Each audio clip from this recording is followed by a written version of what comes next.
अस्सलाम वालेकुम। आज एक ज़रूरी काम हो रहा था, इसलिए ज़रा देर लेट हो गया हूँ मैं, 5-10 मिनट। औज़ु बिल्लाहि मिनश शैतानिर रजीम, बिस्मिल्लाहिर रहमानिर रहीम। लक़द समिअ अल्लाहु क़ौला लज़ीना क़ालू इन्नल्लाहा फ़क़ीरुन व नहनु अग़निया सनक्तुबु मा क़ालू व क़त्लहुमुल अंबिया बिग़ैरि हक़्क़िन व नक़ूलु ज़ूक़ू अज़ाबल हरीक़ ज़ालिका बिमा क़द्दमत ऐदीकुम व अन्नल्लाहा लैसा बिज़ल्लामिल लिल-अबीद। अल्लज़ीना क़ालू इन्नल्लाहा अहदा इलैना अल्ला नु'मिना लिरसूलिन हत्ता यातियना बिक़ुरबानिन ताकुलुहुन नार क़ुल क़द जाअकुम रुसुलुम मिन क़ब्ली बिल-बय्यिनाति व बिल्लज़ी क़ुल्तुम फ़लिमा क़तलतुमूहुम इन कुन्तुम सादिक़ीन। ये दो आयात जो मैंने पहले तिलावत की हैं, इनकी तफ़सीर जारी। Ce sont deux versets sur lesquels j'étais en train de commenter lorsque le temps s'est écoulé. Mais avant de commenter sur ces versets, je voudrais encore une fois évoquer la Jamaat du Japon et le tremblement de terre et les services de la communauté au Japon. Il y a nombre d'amis japonais qui sont intéressés par cette mention que je fais, et lorsque je mentionne cela, ils sont très contents et leur relation avec la Jamaat ne cesse de grandir. Je leur ai dit de m'envoyer la liste de toutes ces personnes qui sont en train de travailler là-bas et les noms des amis japonais. Et je voudrais mentionner cela afin qu'ils soient contents et afin que l'on puisse se souvenir de leurs noms. Ils m'ont envoyé la liste de ces personnes. La liste des noms de ces personnes est ainsi. Il y a Attar Mahmoud, Mohamed Younous, Aqila Munib, qui est l'épouse de l'amir de la Jamaat du Japon. Il y a Munsira Munib, Hafiz Mohamed Amjad, Maqboul Ahmad Shad, Said Mashoud Ahmad, Mansour Ahmad Qadiani, Kato Kata Hiro, Tanwir Ahmad, Said Tanwar Junoud, Nasir Nadim Butt, Chaudhry Mohammad Asram, Asif Beg, Abid Beg, Muzaffar Ahmad Qadiani, Luqman Ahmad, Nasir Ahmad Kaisar, Nasir Mustafa, Zafar Mustafa, Malik Salahuddin, Shimahara Adachi, Shimaha Adachi, Yuka Sekizawa, Yuka Sekizawa,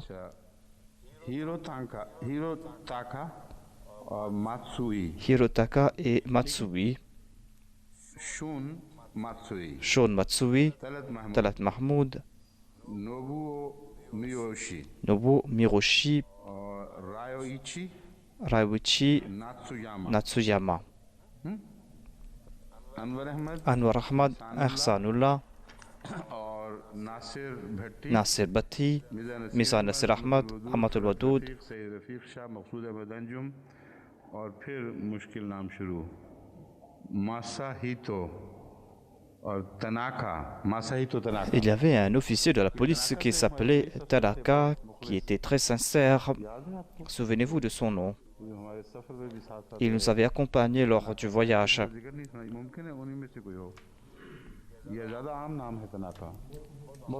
C'est un nom très commun, je pense. Il y a Misuzu Tanaka, Yoshiaki Isukamoto. Isukamoto, ठीक है? हैं? Isuka लिखा हुआ है, Isukamoto. मासा जाका और इसुका मोतो, ये दो उसी ख़ानदान के होंगे। रुमीको तनाका, आयशा चे भट्ट, मंसूर रफ़ीक, ताहिर भट्टी, अब्दुल क़य्यूम, नईम Ahmad. Il y a aussi des amis non Ahmadi qui, par la grâce de Dieu, sont en train de participer dans ces travaux.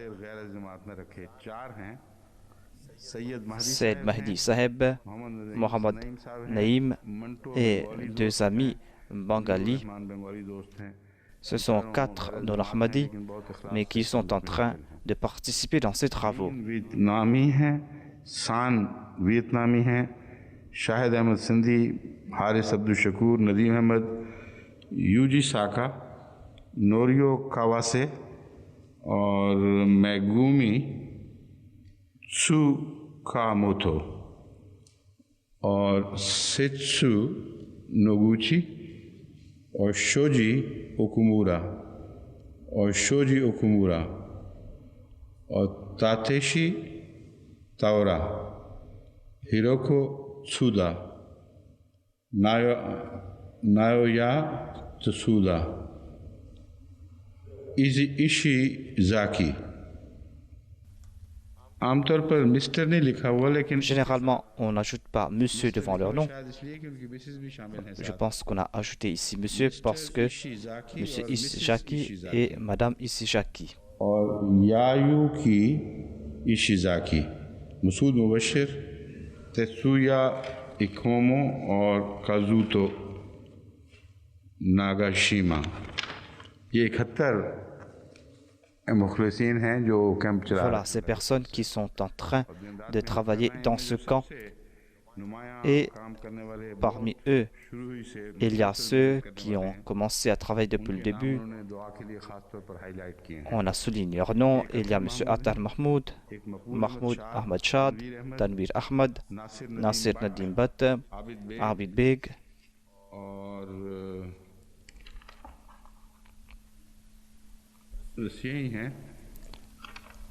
Il y a Nasir Ahmad Batti. Toutes ces personnes sont en train de travailler, mais parmi eux, il y a ceux-là qui sont en train de travailler d'arrache-pied. Je veux faire un rappel à ce propos. Il y a d'autres qui sont en train de travailler en Bosnie aussi. La Jamaat du Royaume-Uni est en train d'œuvrer à ce sujet. Il y a les Khuddam aussi qui sont en train de travailler. Ils sont envoyés le 7e convoi. Et dans chaque convoi, on a envoyé beaucoup de choses importantes et de grande valeur, des marchandises qui valent jusqu'à 100 000 à 150 000 $. À part cela, il y a des convois qui partent de l'Allemagne. Par la grâce de Dieu, la Jamaat de la Norvège aussi est en train d'agir en ce sens et il y a d'autres Jamaat qui sont en train de travailler ensemble. Souvenez-vous de ces personnes, de vos prières. Ils sont en train de continuer à travailler même au cours du Ramadan et prier pour nos frères bosniaques opprimés.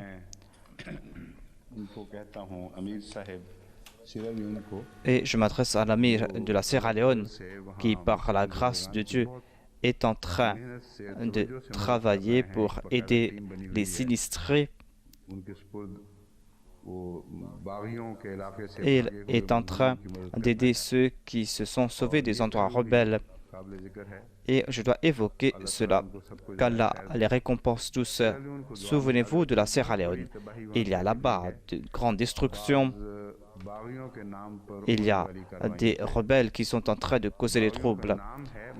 On est en train de présenter le nom des rebelles, mais derrière tout cela, il y a M. Taylor qui est en train de lancer ces attaques et il est soutenu par des puissances étrangères. Il fut emprisonné et il était emprisonné aussi par la CIA. Et lorsqu'il est sorti, il est retourné et il a commencé à causer ces troubles. Les gens ont leurs idées à ce sujet, mais Allah sait le mieux c'est quoi la vérité derrière tout cela. C'est lui la racine de tout ce mal, c'est lui qui est en train de causer ces exactions. Et ici, on a présenté le nom d'une autre personne et on l'a présenté en tant que chef des rebelles. Et il est en train de se représenter ici en disant que les gens du Nord sont contre les gens du Sud et se sont rebellés, alors qu'il n'y a pas de rébellion là-bas parmi les tribus. Et les rebelles sont en train de commettre des exactions là-bas. Ils ne sont pas en train de se rebeller contre le gouvernement et ne veulent pas renverser le gouvernement pour établir un nouveau gouvernement. Leur seule tâche, c'est le pillage. Et ils pillent tout le monde. Ils sont en train de piller les organisations religieuses. Ils sont en train de vider les mosquées, les églises. Ils ne font que piller les gens. Ce sont des pilleurs, c'est tout. Mais ils sont soutenus par des puissances étrangères. Leur base se trouve à l'extérieur de la Sierra Leone et sont entraînés là-bas et retournent en Sierra Leone. Ils sont en train de lancer ces attaques dans ces régions où il y a des diamants, de l'or, où l'agriculture est riche et où on fait des plantations de riz. Donc ils sont en train de s'attaquer à cette région. Et nombre d'Ahmadis habitent dans ces régions.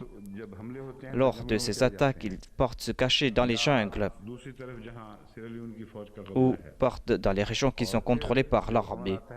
Et lorsque tout est en paix, ils retournent dans leur région et toutes leurs maisons ont été pillées.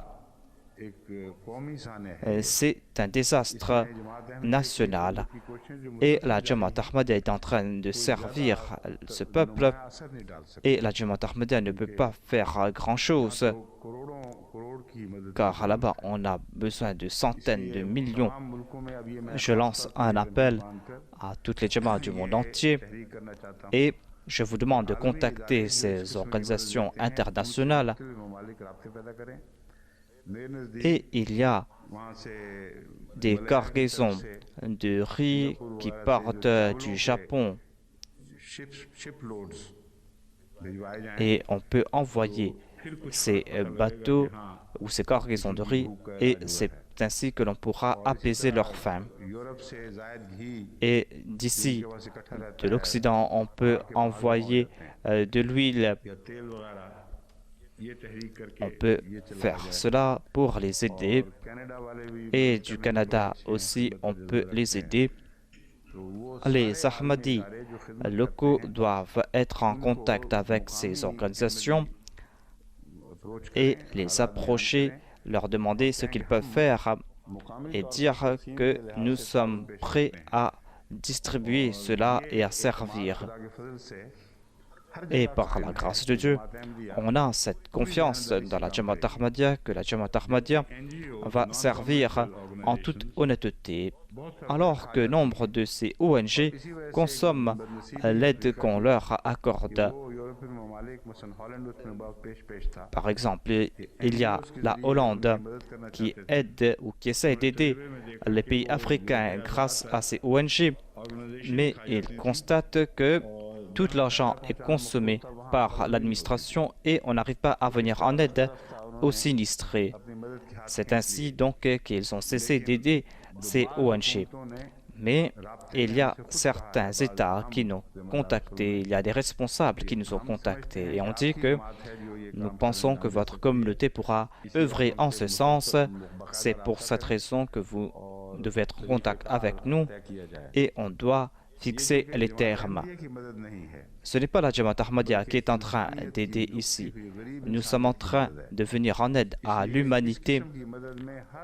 C'est pour cette raison que nous sommes prêts à tout aider, mais on va dépenser cet argent là-bas. C'est un appel général que je suis en train de lancer. L'amir de la Jamaat du Royaume-Uni est présent et il m'a dit qu'il est entré en contact avec un pays et on lui a demandé de l'aide. Et au Japon aussi, il y a ces ONG qui veulent confier leur fardeau à la Jamaat et disent qu'il n'y a pas de personne ou d'organisation à qui on peut confier cette tâche et on vous confie cette tâche. Voilà donc comment on est en train de servir l'humanité. Il y a la Bosnie et il y a aussi d'autres régions où l'on peut faire quelque chose. Les Jamaat de ces régions doivent suivre ces principes et établir une nouvelle organisation qui pourra aider les masses et doivent aider ces gens. Cela se fait aussi au Pakistan et en Inde. Mais les préjugés se dressent en mur. Voilà la seule difficulté. Là où il n'y a pas ces préjugés, par la grâce de Dieu, la Jamaat est en train de servir l'humanité à très grande échelle. J'ai évoqué Kobe hier et il y a eu des contributions volontaires sans aucun appel de ma part. Il y a Sarah Rahman qui a contribué. Ils m'ont envoyé 200 livres pour Kobe, qu'elle a les récompenses. Il y a le docteur Nouri qui a envoyé 50 000 roupies pour aider les sinistrés. Je n'ai pas lancé un appel, comme je l'ai dit. C'est ainsi qu'agissent les membres de la Jamaat.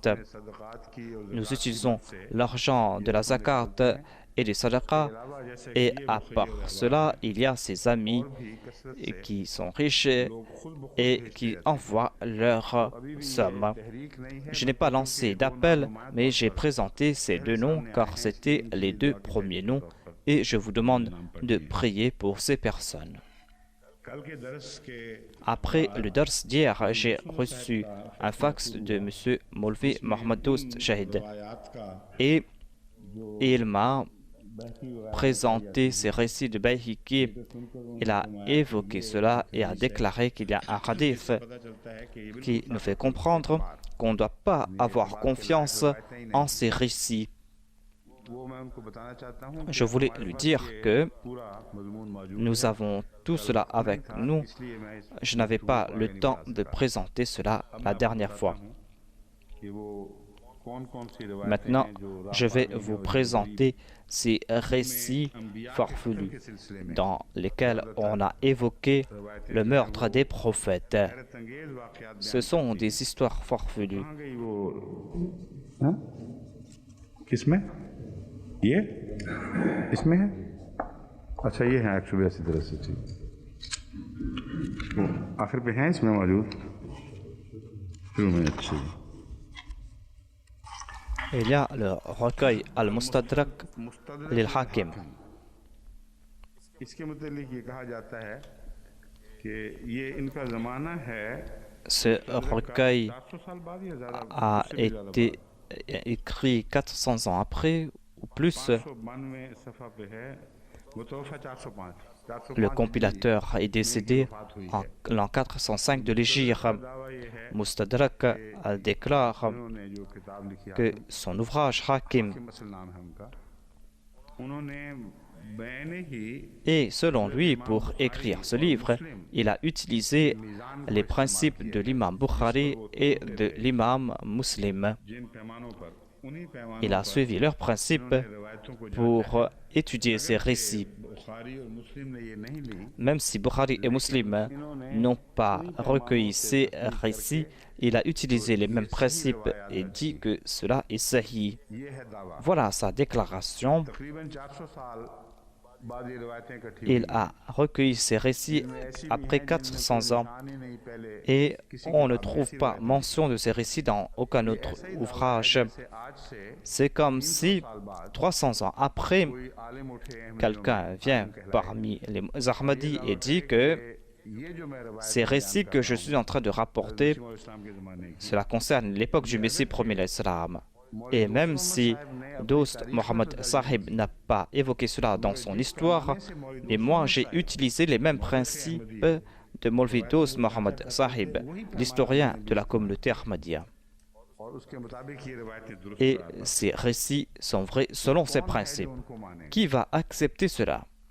On ne peut pas accepter de telles déclarations et la majorité de ces récits sont contraires aux récits ou la majorité des récits de l'imam Bukhari. Toute personne douée d'intelligence ne va accepter de tels récits. Il peut faire autant de déclarations qu'il veut, mais l'histoire prouve que tout cela est faux. Et s'il a utilisé les mêmes principes que l'imam Bukhari, eh bien, il y a des principes pour les rejeter. L'imam Bukhari a rejeté des faits qu'on ne peut pas accepter parce que le mensonge se trouve à l'intérieur de ces récits. Il y a ces récits qui concernent le meurtre des prophètes. C'est un récit rapporté par Hadrat Ibn Abbas, un grand narrateur du saint prophète Mohammed lui, et il déclare que Isa et Yahya ont été envoyés à 12 000 apôtres. En ce qui concerne les apôtres de Jésus-Christ, on trouve mention de 12 et non pas de 12 000. Ils enseignaient aux gens et parmi les choses qu'ils interdisaient, il disait qu'on ne devait pas se marier avec sa nièce. Est-ce qu'on en trouve mention dans les récits qui concernent Jésus-Christ? Il y a ce récit qui concerne Hérode qui a voulu ou qui a tué le prophète Yahya car il aimait la femme de son frère Philippe. Il n'est pas question ici de la fille de son frère. Il était amoureux de la femme de son frère et le prophète Yahya lui prodiguait des conseils en disant qu'il ne doit pas agir ainsi. Selon ce récit, Hérode n'était pas en colère. Il a accepté ce conseil, mais en tout cas, il n'était pas en colère. Mais cette femme qui l'accompagnait, cette femme n'était pas contente et à plusieurs reprises, il a essayé de soulever Hérode contre le prophète Yahya. Et en fin de compte, on trouve mention de sa fille. Ce sont des histoires israélites, des Ouidir.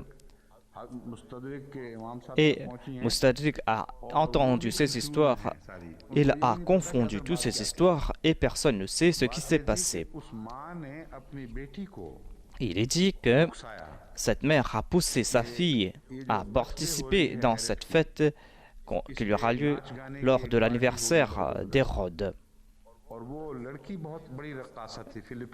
La fille de Philippe savait très bien danser. Elle a déclaré que lorsque tu vas danser, que le roi sera content, fais cette demande. Selon certains récits, il est dit qu'elle a été prête mentalement et elle a dit qu'elle va faire danser sa fille et que Hérode sera content. Hérode était très content et il a déclaré au toi qui a si bien dansé, demande-moi ce que tu veux et je vais t'accorder. Et je suis prêt à te donner la moitié de mon royaume. Cette jeune fille est partie voir sa mère et elle a dit que voilà ce qu'a dit Hérode, que dois-je demander? Sa mère lui a dit, demande la tête de Yahya. Et dit que j'ai besoin de sa tête ici sur un plateau maintenant. Hérode a tergiversé et a essayé de détourner l'attention de la fille et lui dit demande-moi autre chose que la tête de Yahya. Mais elle a refusé parce que sa mère était derrière. Ensuite, Hérode a dit « Apporte-moi Yahya » et lui a tué devant lui. Voilà donc ce qui est dit dans ces récits. Voilà donc ce qui a été dit dans le récit de Mustadrak. L'arrière-plan est que la jeune fille était là et il y a d'autres récits dans Matthieu et on a étudié tout cela et j'ai présenté le résumé ici. Mustadrak rapporte que cette jeune fille a fait cette demande et il nous fait croire que la fille de son frère était sa bien-aimée. Et il est dit qu'on a coupé la tête de Hadrat Yahya. On a fait venir Yahya de là où il était emprisonné et il l'a tué de sa main et a posé sa tête sur un plateau et a présenté à cette jeune fille. Et ainsi, il a eu son plaisir. Et il a dit que ce sang ne doit pas toucher le sol, car attention qu'il soit frappé de malheur. Mais une goutte de sang est tombée par terre en dépit des précautions. Cette goutte de sang a commencé à bouillir. Cette goutte de sang a bouilli continuellement et on n'a pas pu arrêter cela. Voilà donc le récit qu'on nous a présenté.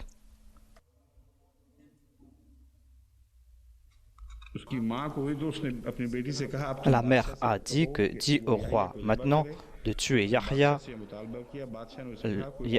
Hérode a dit demande-moi autre chose, ne me demande pas cela. Mais la fille a insisté et le roi a appelé Yahya et a fait apporter un plateau. Il lui a égorgé.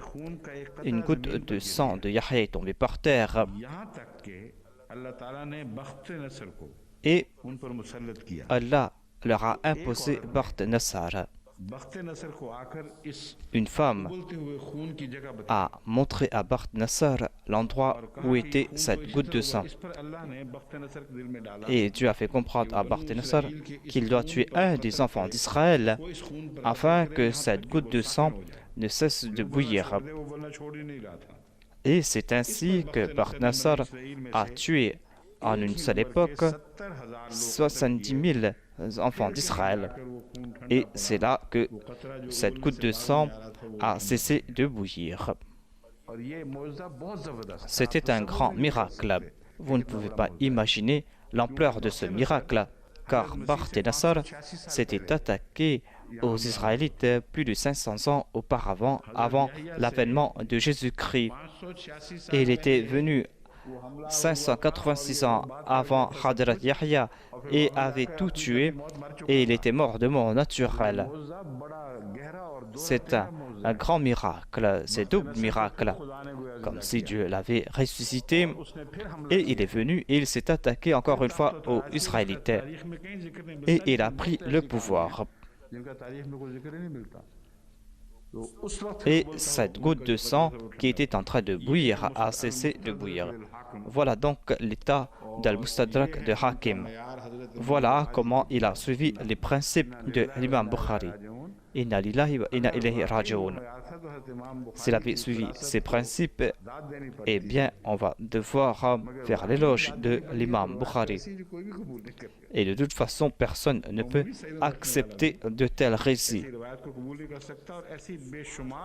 Et il y a d'innombrables récits de ce genre que ces gens ont colportés. Et ainsi, ils ont transformé la nature des fuqaha, car les fuqaha ont accepté ces récits et se sont basés sur ces récits pour lancer leur fatwa. Ce récit se trouve dans le deuxième volume de Mustadrak, à la page 592.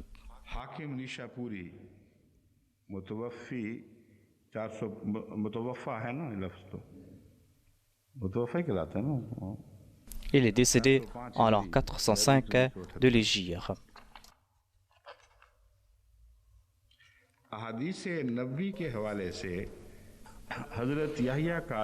On trouve mention de Hadrat Yahya dans les hadiths, mais aucun de ces hadiths a été cité par le saint prophète lui-même.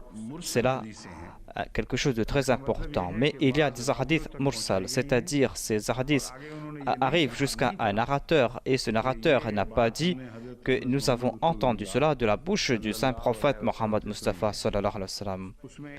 On trouve mention d'un de ces hadiths dans Kanzul Ummal. Allama Ali al-Muttaqi a rédigé cet ouvrage et il est décédé en l'an 975 de l'Hégire. Donc il est venu très longtemps après.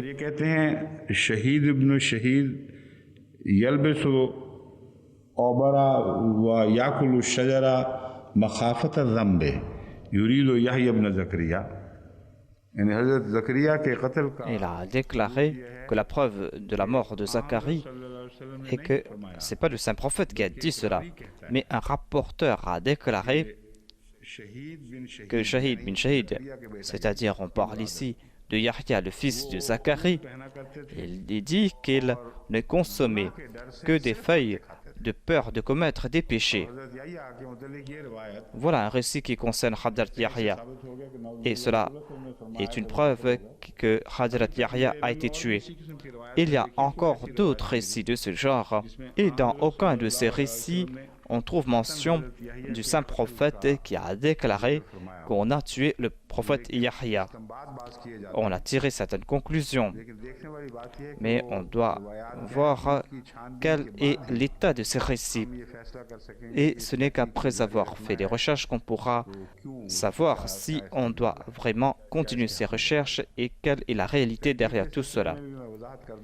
À propos de ces recherches, je ne dis pas que ce sont des faits imaginaires.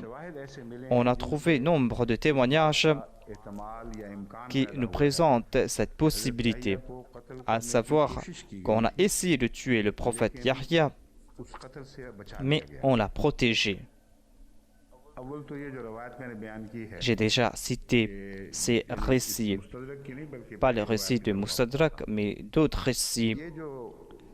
On a dit qu'il y avait cette fête concernant l'anniversaire d'Hérode. On avait appelé grand nombre de nobles et ils se trouvaient tout près de Bethléem.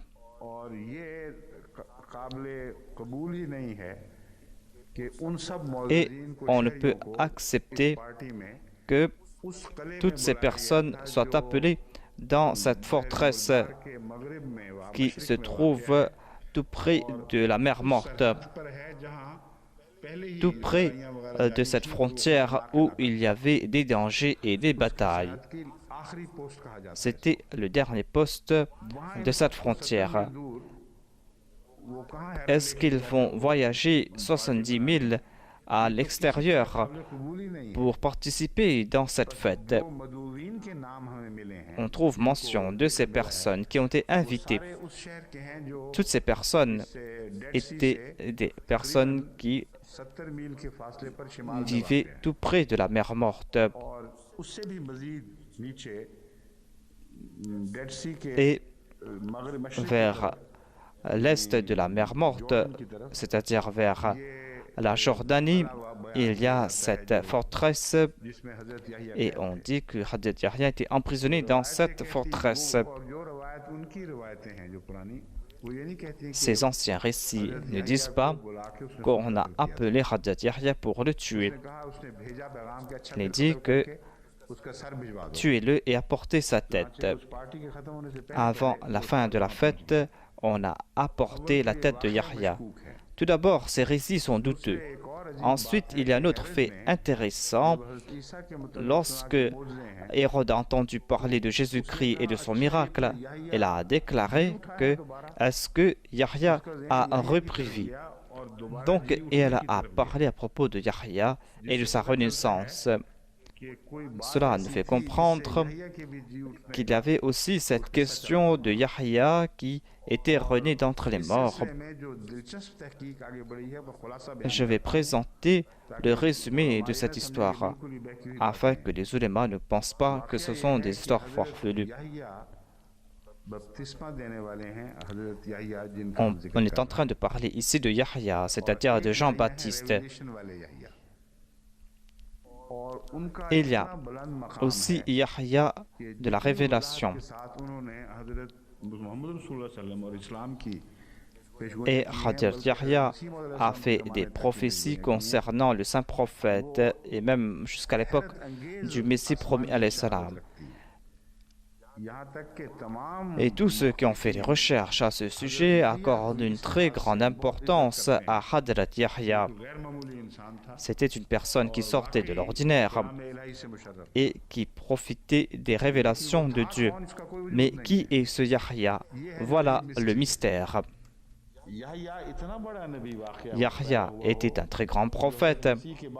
Il est venu après le Messie. Il a fait ce grande prophétie, mais on ne trouve pas mention de sa personne.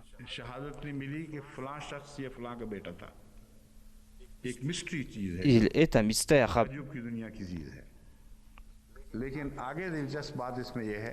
Mais ce qui est intéressant est que, selon tous ceux qui ont fait les recherches, il parlait comme Jean-Baptiste. C'était comme si Jean-Baptiste qui lui avait dicté ses paroles.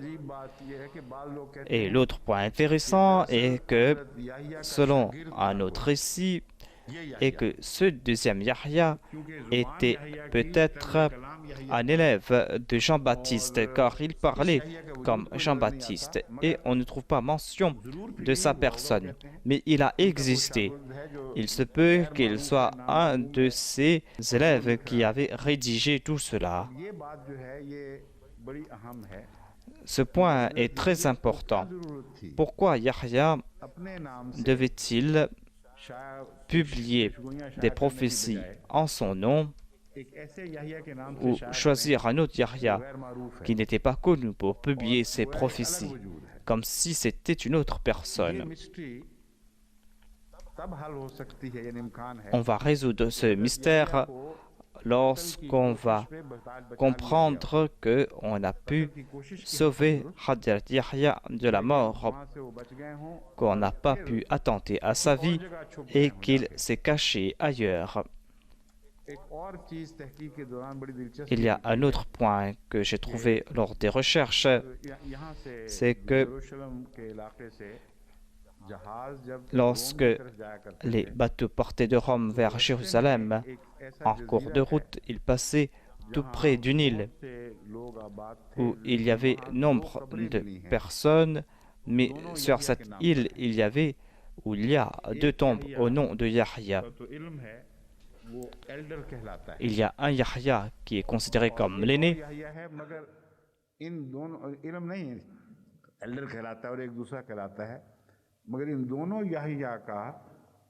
mais en tout cas, on ne connaît pas l'histoire de ces deux Yahya.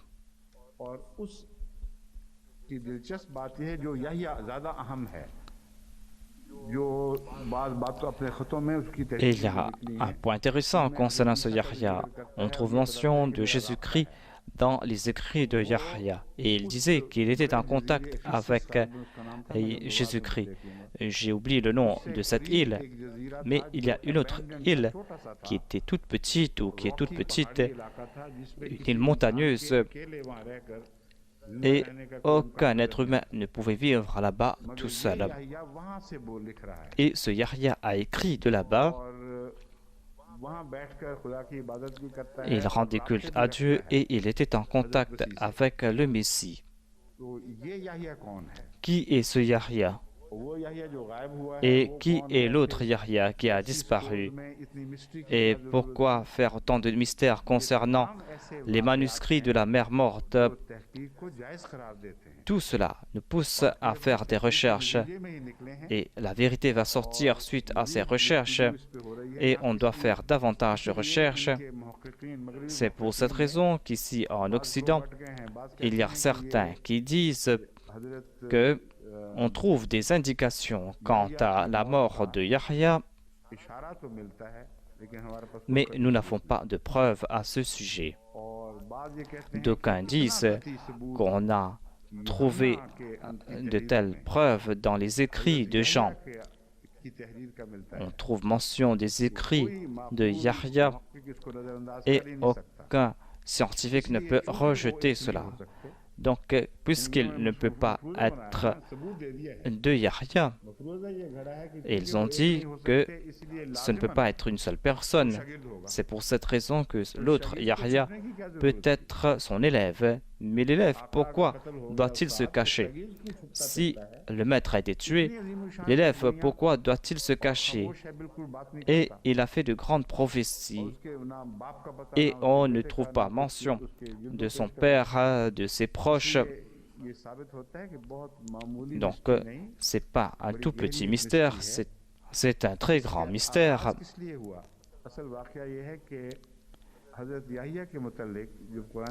Le Saint-Coran a évoqué le prophète Yahya. Il est dit Ismuhu Yahya. Son nom est Yahya et on n'a jamais donné de tel nom à personne d'autre avant lui. Yahya est celui qui est vivant. C'est là une très grande nouvelle. Et si ce Yahya est tué, et généralement les prophètes ne sont pas tués, eh bien son meurtre sera une réponse étrange à la prière du prophète Zacharie. Je me suis dit que peut-être que cela voulait dire qu'il allait mourir en martyr et qu'il sera vivant pour l'éternité. Mais personne n'a tiré cette conclusion. C'est le Saint-Coran qui nous a expliqué cela. Les gens de là-bas ont vu qu'il y avait quelqu'un et qui s'était dit prophète et qu'on avait tué. Et il n'est pas mort à l'instar des autres prophètes. Un prophète fait face à l'opposition de son peuple et il souffre face à cette hostilité. Il ne peut être victime d'un complot d'un roi qui veut commettre des méfaits. Ce n'est pas un martyr ordinaire. C'est un autre sujet qu'on voit ici. C'est pour cette raison que je me suis dit qu'on doit faire des recherches à ce sujet et connaître la fin du prophète Yahya. Il y a Madame Maha qui est dans notre groupe de recherche et qui a fait ses recherches avec grande attention. Je lui ai confié cette tâche et il y a Fawzia Shah qui est en train de faire des recherches concernant ces manuscrits de la mer morte afin de nous informer à ce sujet. Si on va avoir des résultats à ce sujet, eh bien, Inch'Allah, je vais présenter cela à la communauté.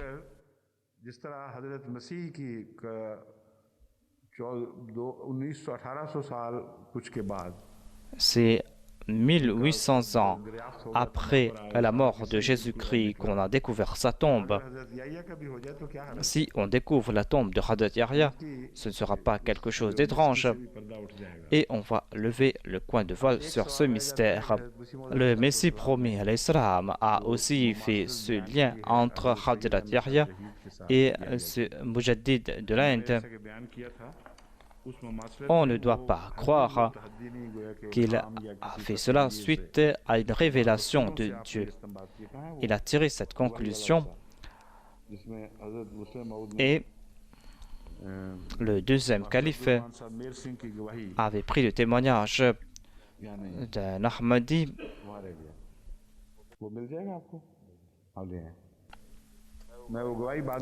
Je vais présenter ce témoignage après. Le deuxième calife avait fait 2 sermons à propos du prophète Yahya. C'est le droit des ulémas. Ce n'est pas de l'insolence de leur part. Les vrais ulémas, s'ils ont des différends avec le calife concernant certains points, ils doivent lui expliquer cela. Et cela prouve qu'il n'y a pas de dictature au sein de la Jamaat Ahmadiyya. Jamais les califes n'ont rejeté ce moyen d'agir. Au contraire, ils les ont encouragés. Il y a eu des discussions. Ils ont rejeté les arguments, mais ils n'ont pas dit « Qui es-tu toi pour m'écrire à ce sujet ?» Vous avez vu qu'il y a des personnes qui sont venues me rencontrer. Il y a des ulémas, des non-ulémas qui m'ont écrit et qui ont beaucoup insisté. Jamais j'ai dit que je suis en colère. Au contraire, de temps en temps, on trouve des points intéressants. Le califat représente cette connaissance collective de la communauté ahmadiyya. Et cela va se faire lorsque tous les ulémas vont faire preuve de taqwa et vont présenter leurs recherches et le résultat de la connaissance. Il y a aussi des non-ulémas. Les autres m'ont dit, où avez-vous étudié cela? Je lui ai dit que cette connaissance appartient à la Jamaat. Lorsque quelqu'un tombe sur quelque chose, on m'écrit à ce sujet. Voilà donc comment faire progresser la connaissance. Ce sont les bénédictions du califat, une des bénédictions importantes du califat. La connaissance de tous les croyants se réunit dans un centre et cette connaissance est jaugée et on met de côté les histoires farfelues des gens. Après recherche, on présente au monde et à la Jamaat cette connaissance. Je vais vous présenter maintenant ces témoignages. On n'a pas cessé de parler lorsque vous étiez absent. Il y a Master Abdurrahman de Jalandhar qui a prêté serment et qui a déclaré. Le deuxième calife avait présenté sa déclaration lors d'un sermon. Le deuxième calife lui avait dit d'écrire cela et il déclare, je jure au nom d'Allah que à 2 reprises le Messie prophète l'Islam a dit de la mosquée Mubarak, c'est comme si je l'entends maintenant.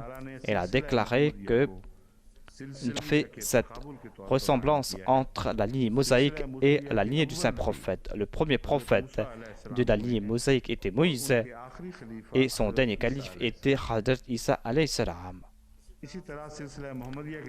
Le fondateur de l'islam, c'est le saint prophète Mohammed sallallahu alayhi wa sallam et son dernier calife, c'est le Messie promis. Ainsi donc, le premier prophète et le dernier calife ne peut être tué.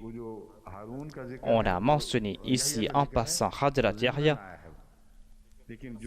mais la base c'est cela, c'est-à-dire le premier de cette lignée prophétique et son dernier calife ne peuvent être tués. Sinon, on aura des doutes concernant la vérité. Si un prophète a été tué au milieu, on ne peut pas dire que cela s'applique au verset « La taqawwala ». C'est un autre sujet qui s'applique ici. Mais à propos du saint prophète, on a dit « La taqawwala alayna » et le Messie promis alayhi salam a déclaré que cela s'applique à lui. Et cela ne veut pas dire qu'il y a contradiction dans le Saint-Coran. En disant « La taqawwala », on ne peut pas dire que les prophètes ne pourront pas être tués. Ce ne sera pas une objection concernant notre argument, mais contre le Saint-Coran. À savoir, pourquoi y a-t-il cette contradiction dans le Saint-Coran? Le Messie promis alayhi salam a déclaré que le sujet qui a été évoqué dans ce verset s'applique à cette ressemblance entre la lignée du Saint-Prophète, où il y avait cette relation entre la lignée du prophète Moïse et le Saint-Prophète. Et il a été prouvé que le premier prophète n'a pas été tué et le dernier prophète n'a pas été tué. Et Dieu a fait cette promesse à propos du saint prophète qui ne sera pas tué. Voilà donc le sujet de la taqawwala. Et cela nous fait comprendre que Dieu a décrété que le premier sera protégé ainsi que le dernier.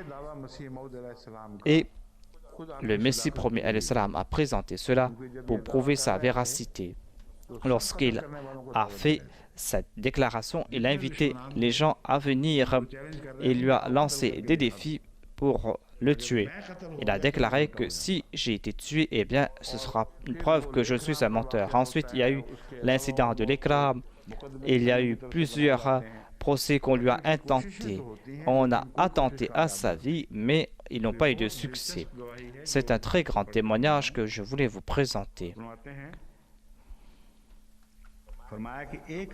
Il déclare qu'il y a un fait qui est douteux à propos de Hadrat Yahya. Il a été tué avant Jésus-Christ. Et ainsi, avant moi, Sayyid Ahmad Shah Brilvi a été tué. Ensuite, il a déclaré Sayyid Ahmad Shah Brilvi était un martyr et il est venu en tant que mon avant-coureur. On ne trouve pas de témoignage concernant la mort de Sayyid Ahmad Shahid. Il n'y a pas de témoignage qui dit qu'il a été tué et qu'il est cette personne. On dit que les Sikhs l'avaient appelé et qu'il a été peut-être tué après cela.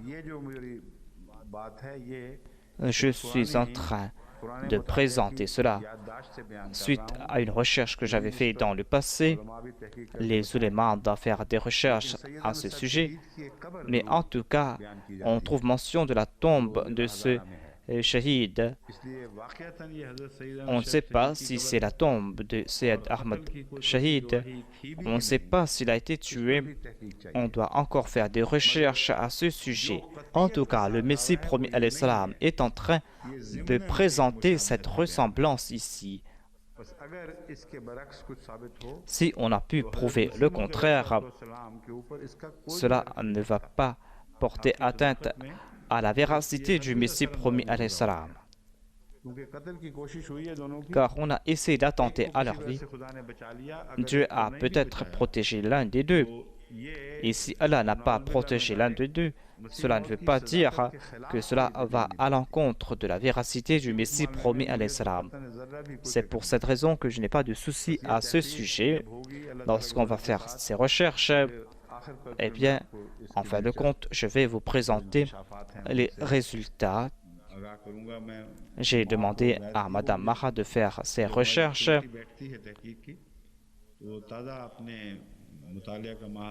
et elle va présenter ces recherches et je leur ai dit de poursuivre de nouvelles avenues.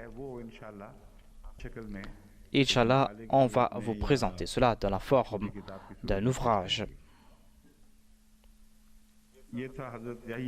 Voilà donc l'histoire du meurtre de Hadrat Yahya.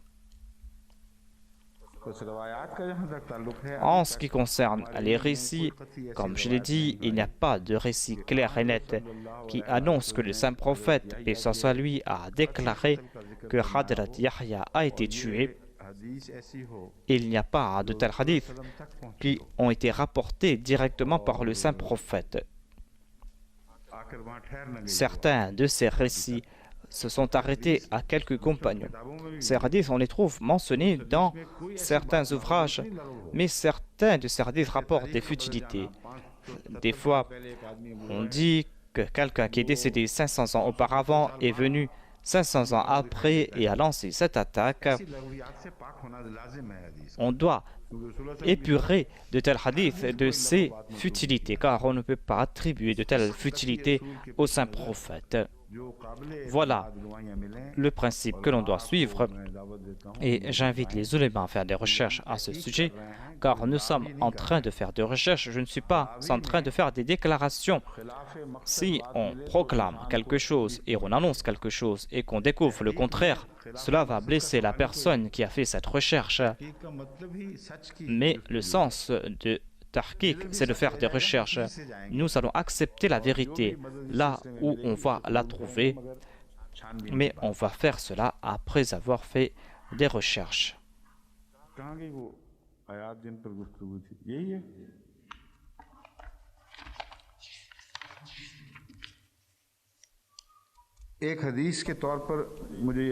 On m'a envoyé un hadith de Kanzul Amal. Et dans ce recueil, on n'a pas attribué cela au saint prophète, sallallahu alayhi wa sallam.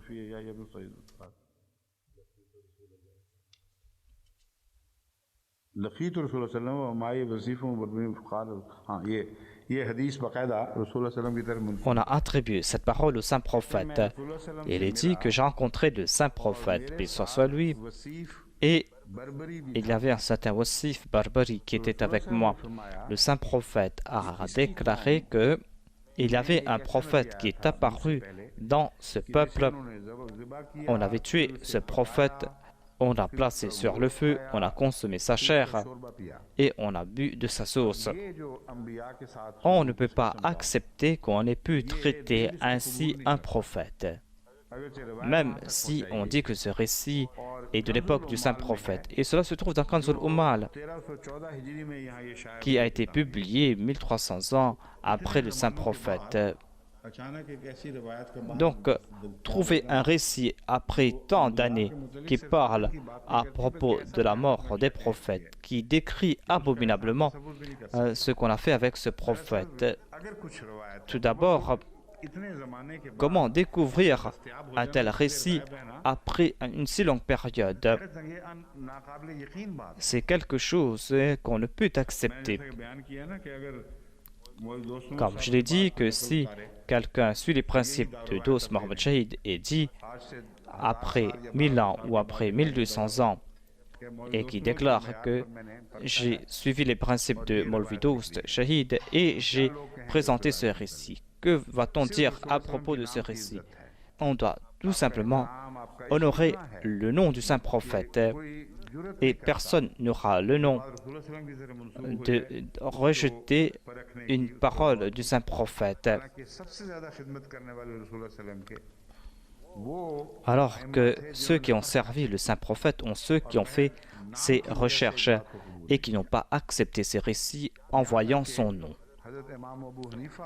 L'imam Abu Hanifa est celui qui avait vu dans un rêve qu'il était en train de fouiller la tombe du saint prophète. Il était en train de retirer ses os et retourner certains os du saint prophète et jeter d'autres os. L'imam Abu Hanifa était très inquiet et quelqu'un lui a aidé. Elle a déclaré que vous êtes en train de faire des recherches concernant le saint prophète et vous êtes en train d'attribuer au saint prophète ce qu'il a dit et vous êtes en train de rejeter les faussetés qu'on lui a attribuées. Cela prouve que Dieu est content avec vous. Voilà donc la vérité. Nous sommes en train de faire des recherches. Cela ne veut pas dire qu'on le fait parce qu'on n'a pas de respect envers le saint prophète. Au contraire, on le fait par respect pour le saint prophète. En raison de ce respect, on ne peut pas lui attribuer des faits grâce auxquels les autres vont se moquer de lui et qui pourra nuire à notre foi. Je suis en train d'expliquer cela clairement. Voilà le principe qu'on doit suivre. Et si ces hadiths sont en train de prouver que ce n'est pas le saint prophète qui a dit cela, et en tout cas certains de ces récits ont été colportés 100 ou 200 ans ou centaines d'années après le saint prophète, on ne peut pas accepter de tels récits. L'imam Razi a présenté ces mêmes faits et nous avons le même point de vue, à savoir qatl ne signifie pas le fait de tuer. Cela ne veut pas dire qu'on a pu les tuer. C'est pour cette raison qu'on doit faire des recherches à ce sujet. Et si quelqu'un a été tué,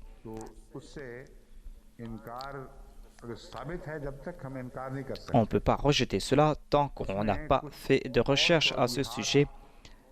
Et on va devoir chercher les raisons derrière cela. Mais en tout cas, on doit continuer à faire des recherches à ce sujet. L'imam Razi a déclaré: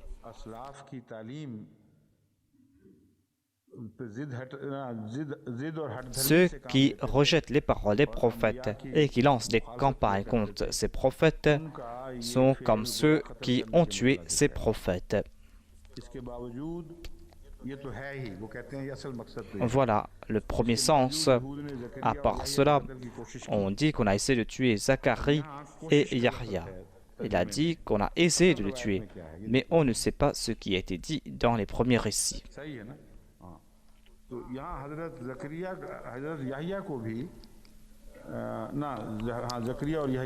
On dit qu'on a attenté à la vie de Hadrat Yahya et de Hadrat Zakaria, qu'on a essayé de les tuer. Je n'ai pas ici le texte arabe devant moi. Si cela est vrai, eh bien, peut-être qu'ils pensent qu'ils n'ont pas pu le tuer et qu'on a fait des efforts en ce sens.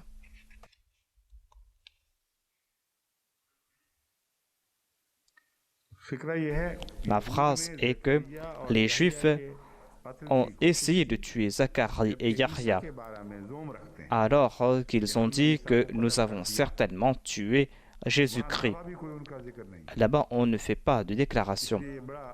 C'est pour cette raison que c'est un point très important, mais on doit faire d'autres recherches à ce sujet.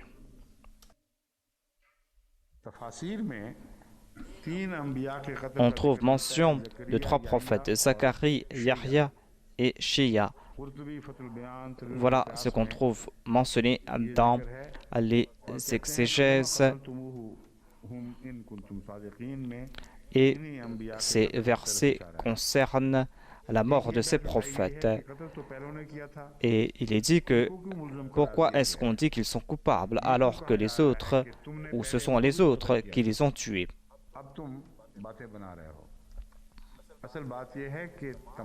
En fait, on s'adresse ici à tous les ennemis des prophètes. Ils se représentent les uns les autres. Et Iblis a pris plusieurs formes pour s'opposer aux prophètes à plusieurs périodes. Que son nom soit Iblis, que son nom soit Abu Jahal, quel que soit son nom, cette personne est la même. C'est Satan. Et il s'est toujours opposé aux prophètes. Ainsi, il est dit ici que vous êtes coupables, car dans votre hostilité contre le saint prophète, vous êtes en train de suivre la voie de ceux qui vous ont précédés. Et c'est une façon de tuer les prophètes.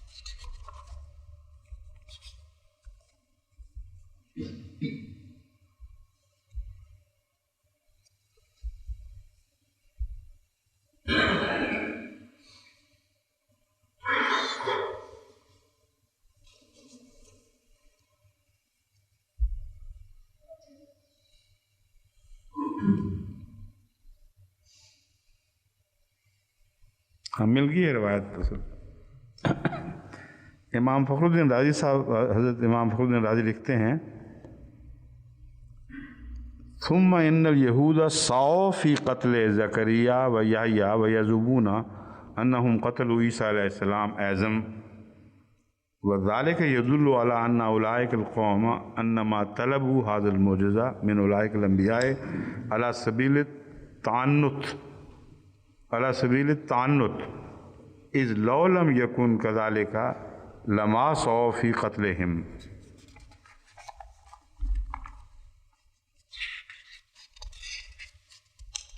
बाकी सारी रिवायात को दोहराने की ज़रूरत नहीं, इन्हीं 2 ग्रोहों में सब बटे हुए हैं। Ce n'est pas la peine de répéter ces récits. Les exégètes sont divisés en 2 groupes.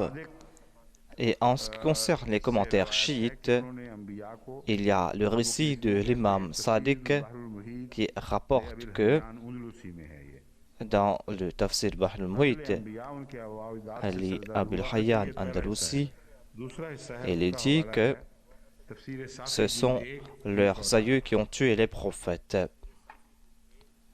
Dans le Tafsir Safi, volume 1, page 318, on trouve mention de cela. L'imam Sadiq rapporte qu'ils n'ont pas tué les prophètes avec l'épée, mais ils ont en fait répandu ces affaires concernant les prophètes et ils ont annoncé à tout le monde leurs secrets comme s'ils les ont tués. Je ne sais pas ce qu'il veut dire par secret ici, mais il a accepté que qatal signifie s'opposer aux prophètes. Et puisqu'il a en tête tous les prophètes, il ne fait pas d'exception concernant les prophètes. Il y a la discussion concernant Laysa bil dhallamin lil arbid, c'est-à-dire que Dieu n'est pas injuste envers ses serviteurs. J'ai déjà évoqué cela dans le passé et je veux tout simplement vous dire que les ulémas ont beaucoup écrit à ce sujet.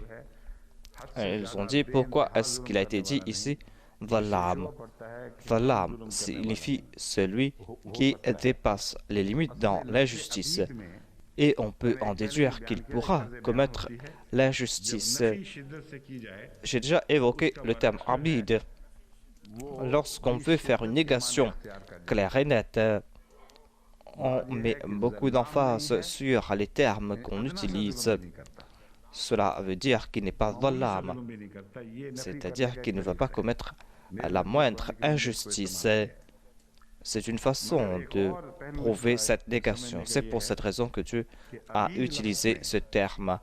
Mais il y a un autre aspect que l'on doit comprendre. Ici, il est dit abid. On évoque ces serviteurs qui ne possèdent rien. Le moindre injustice sur ces personnes sera une grande injustice.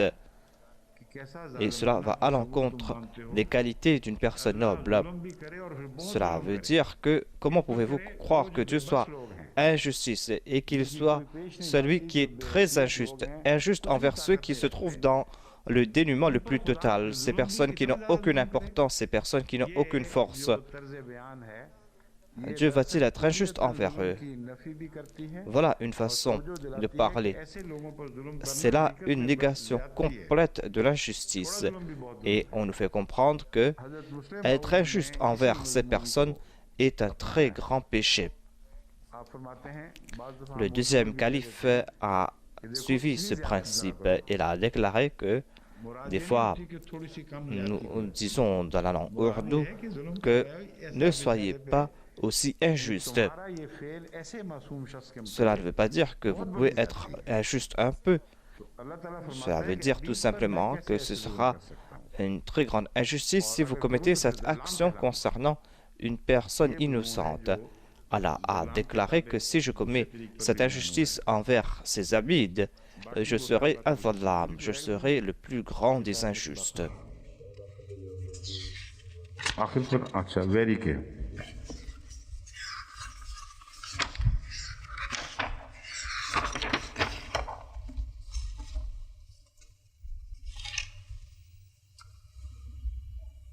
ये तो मैं बहस कर भी चुका हूँ बनु कैनका वाली रवायत और सारी हाँ कुछ भी बाकी नहीं रहा रिचर्ड बेल के ऊपर भी मैं जिक्र कर चुका हूँ ले लें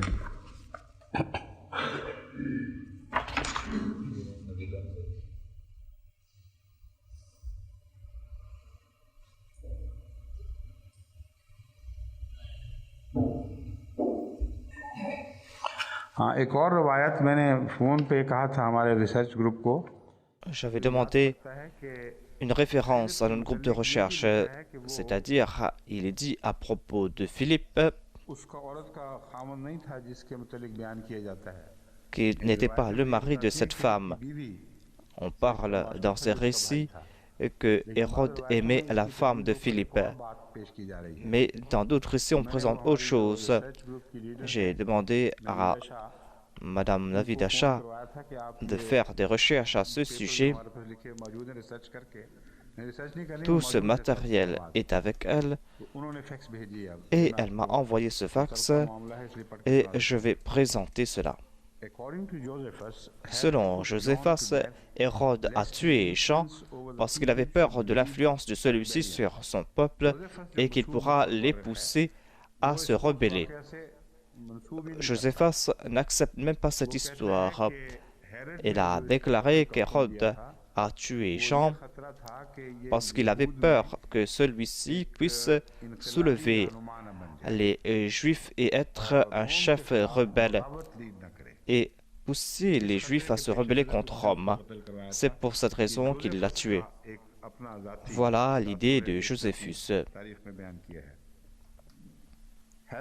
Philippe, le frère d'Hérode, n'était pas le mari d'Hérodias avec qui Hérode avait une affaire.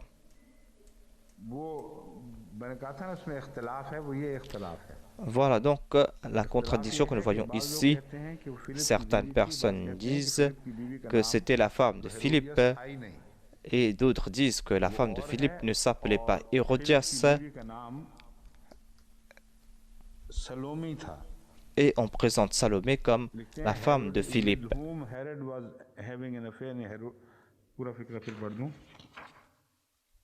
Herod's brother Philip was not Philippe n'était pas le mari d'Hérodias avec qui Hérode avait une affaire. Il était le mari de Salomé. of Salome, the husband of Herodias, but the husband of Salome. Philip इसका भाई जो था उसकी बीवी La femme de Philippe s'appelait Salomé था ही नहीं। et ne s'appelait pas Hérodias. बयान गलत है कि अपने भाई की बीवी Et il serait faux de dire qu'il avait une affaire avec la femme de son frère. of Herodias being yet another Herod.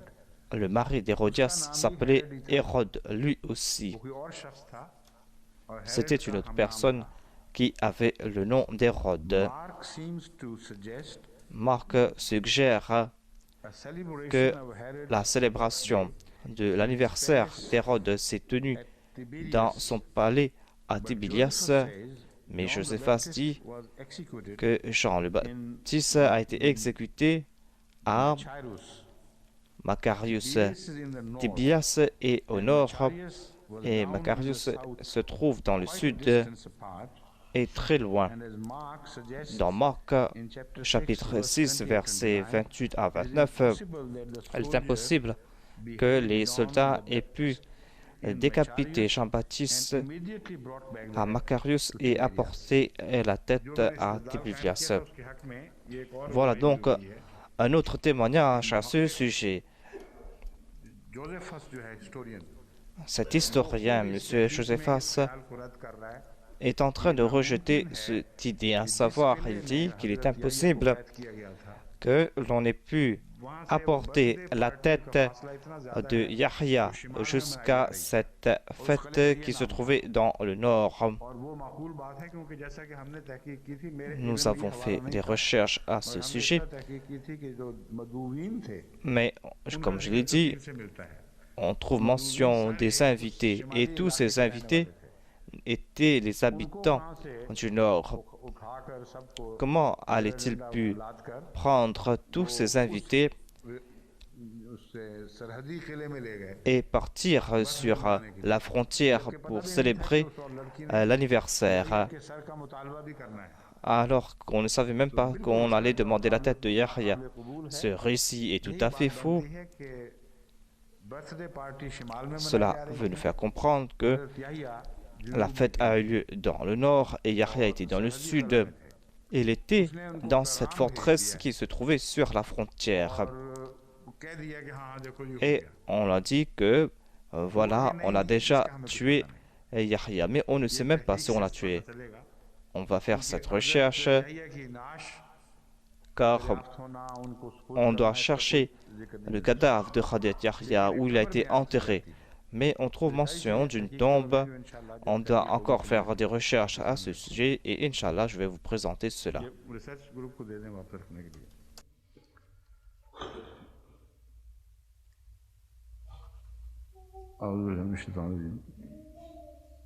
ये मैं तिलावत कर चुका हूँ। अल्लज़ीना क़ालू इन्नल्लाह अहदा इलैना अन्ना नुमिना, हो चुकी है ना तिलावत।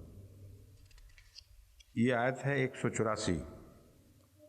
अल्लज़ीना क़ालू इन्नल्लाह अहदा इलैना अल्ला नुमिना लिरसूलिन हत्ता यातियाना बिक़ुरबानिन ताकुलहुन नार कुल क़द जाअकुम रुसुलुम मिन क़ब्ली बिलबय्यिनाति व बिल्लज़ी क़ुल्तुम फलमा क़तलतुमूहुम इन कुंतुम सादिक़ीन। का तर्जुमा ये है कि वो लोग Ceux qui disent कि यकीनन Allah nous a ordonné de ne croire en aucun messager. को मुखातब करके ये कहते थे En s'adressant au saint prophète, il est dit que les Juifs ont dit Allah nous a ordonné de ne croire en aucun messager यहाँ तक कि वो ऐसी tant कुर्बानी qu'il पेश ne nous apporte une offrande que le feu dévore. कुल क़द जाअकुम रुसुलुम Dit des messagers sont déjà venus avant moi. कि इससे पहले तुम्हारे पास रसूल आए हैं मुझसे पहले Des रसूल आए हैं prophètes sont venus déjà avant moi avec des signes manifestes बिल्लज़ी क़ुल्तुम et avec ceux dont vous parlez. फलमा क़तलतुमूहुम इन कुंतुम सादिक़ीन। Pourquoi donc avez-vous cherché à les tuer si vous êtes véridiques? Pourquoi n'avez-vous pas honoré ces prophètes? Voilà un des sens de qatl. उनकी कत्ल की कोशिशें की थी। Pourquoi avez-vous attenté à leur ये जो vie? मजमून है इस पर हम Nous allons parler à ce sujet, mais je dois vous dire en résumé que M. Weri et d'autres orientalistes se sont gaussés du saint prophète Mohammed Mustafa sallallahu alayhi wa sallam. Ils se sont moqués de lui et ont déclaré que les Juifs ont dit que dans nos livres, il est écrit qu'on ne doit pas accepter un prophète tant qu'il ne présente pas ce sacrifice. Comment pourrons-nous rejeter cela? Et ils vont dire à propos de l'autre verset qu'il n'y avait pas de miracle, que c'était des histoires farfelues et que comment Dieu a montré des miracles. Je vais commenter à ce sujet après et je vais présenter ce que c'est que ce sacrifice ou cette offrande. Je vais vous présenter maintenant la traduction des termes importants utilisés ici. Il y a le mot qurban qui vient de la racine qurb. Qurb signifie s'approcher. Qaruba minhu signifie qu'il s'est rapproché de lui. Qaraba signifie s'approcher.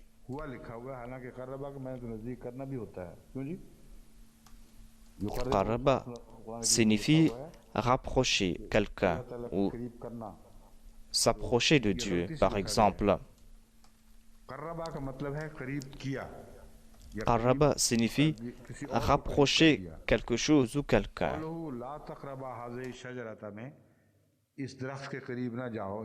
Il est dit, ne vous rapprochez pas de cet arbre. Voilà le sens de qurba. La taqrabu mal al-yatim. Ne vous rapprochez pas des biens de l'orphelin. Même si vous avez la possibilité, ou même si vous êtes responsable de ces biens, mais vous ne devez pas vous rapprocher de lui. Cela ne veut pas dire physiquement, mais cela veut dire que vous n'avez pas le droit d'utiliser cet argent. Vous ne devez pas utiliser cet argent à mauvais escient. Qurban a pour pluriel qarabin. Qarabin signifie se rapprocher de Dieu. Qurban signifie un moyen de se rapprocher de Dieu. Et Qurbani signifie l'offrande ou l'animal qu'on va offrir en un sacrifice. Comme il est dit que lorsque tous deux ont présenté une offrande, lorsque les fils du prophète Adam ont présenté des sacrifices, l'un d'eux a présenté ce sacrifice en toute sincérité, l'autre ne l'a pas fait sincèrement, et un des sacrifices a été accepté et l'autre rejeté. Voilà donc un des sens du terme qurban.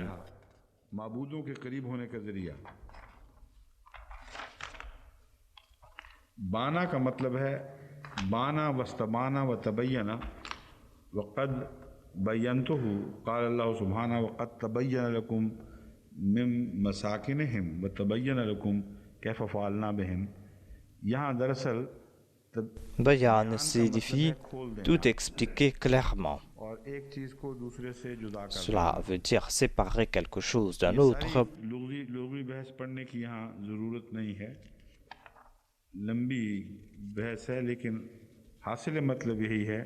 Ce que je veux expliquer ici, que Bayan signifie expliquer quelque chose clairement et séparer cette chose d'une autre. C'est-à-dire faire une distinction entre ces deux choses. Voilà ce que signifie tabyin.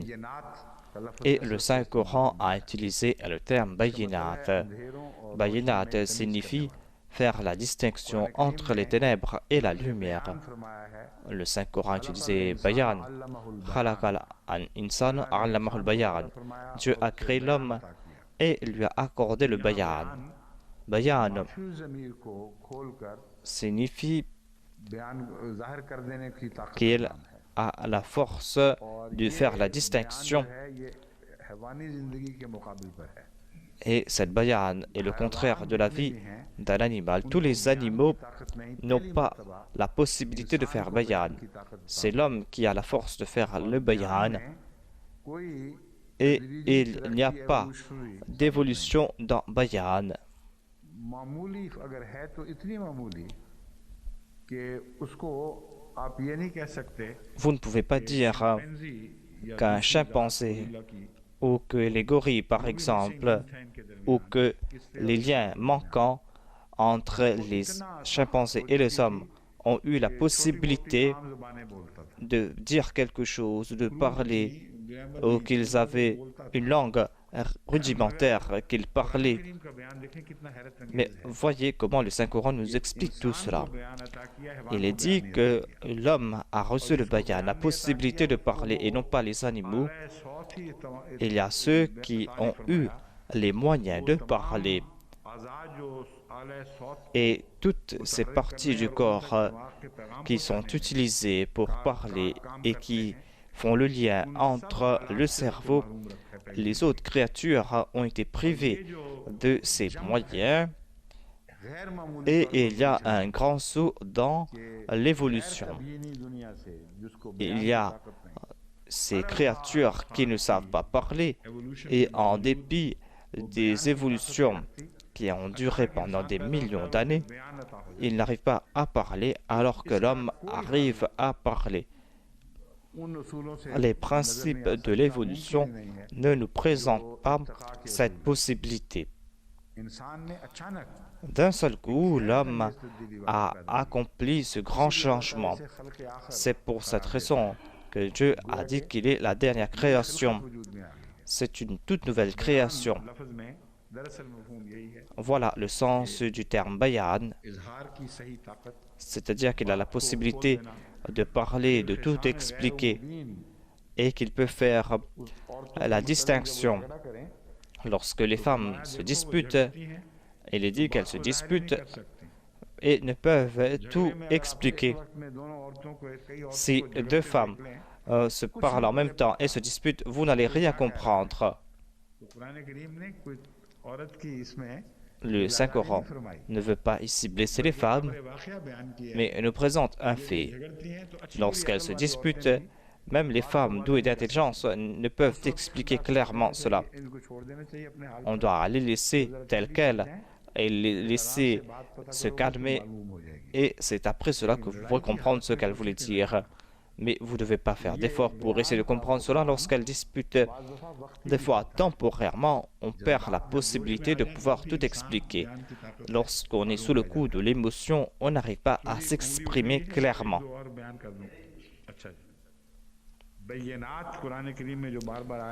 Le Saint-Coran évoque le point bayinat. Par exemple, le Saint-Coran déclare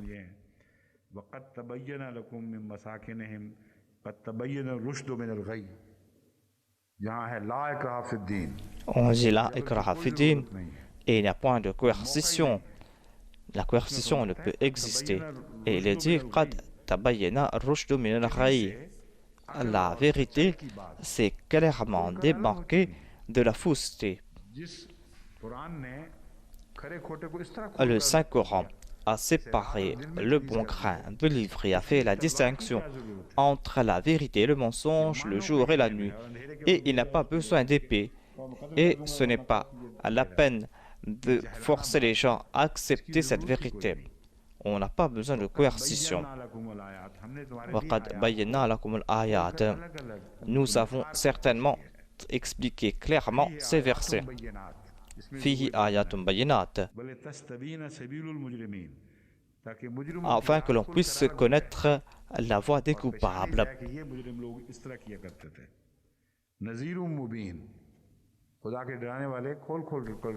Les avertissements de Dieu sont clairs et nets. Ce ne sont pas des choses cachées. Al-Bayyina signifie une preuve irréfutable.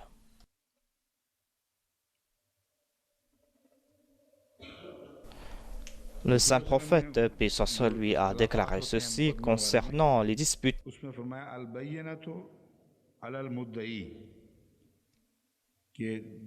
C'est-à-dire lorsqu'il y a un différend entre deux personnes, उसका फर्ज है कि बैना पेश celui qui se défend doit présenter ses arguments. करे। उसका काम नहीं है कि वो अपने दिफा में C'est-à-dire, बात पेश करे, celui qui se défend ne doit pas présenter un fait ही नहीं है। tant qu'on n'a pas présenté des faits contre lui.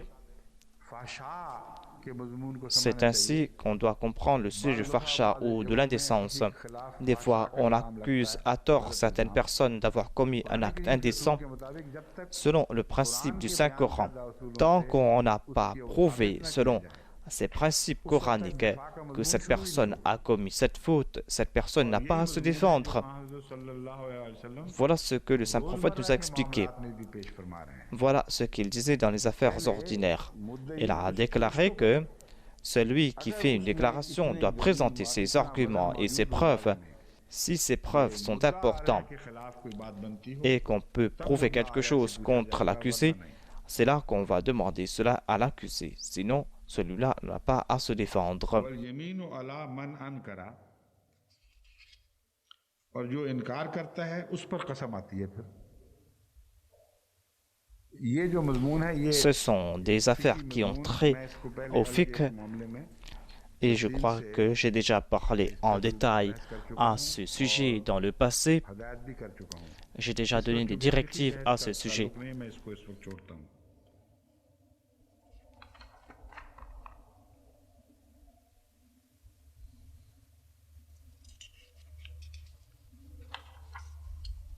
बहुत सी किस्में लिखी हैं अल्लामा रागिब ने। Allama Raghib a présenté plusieurs aspects du mot bayan. उसमें तफसीर में जाने की जरूरत नहीं, जो चंद Ce n'est pas la peine d'aller en détail à ce sujet. J'ai déjà cité quelques exemples tirés du Saint-Coran. अब मैं तफसीर में इंशाल्लाह कल Je vais donc commenter sur ce verset demain. हम मुश्किल अल्फाज थे उन J'ai déjà présenté बहस कर ली है। les mots importants et leur sens. Demain, Inch'Allah, je vais parler à propos. Yeah.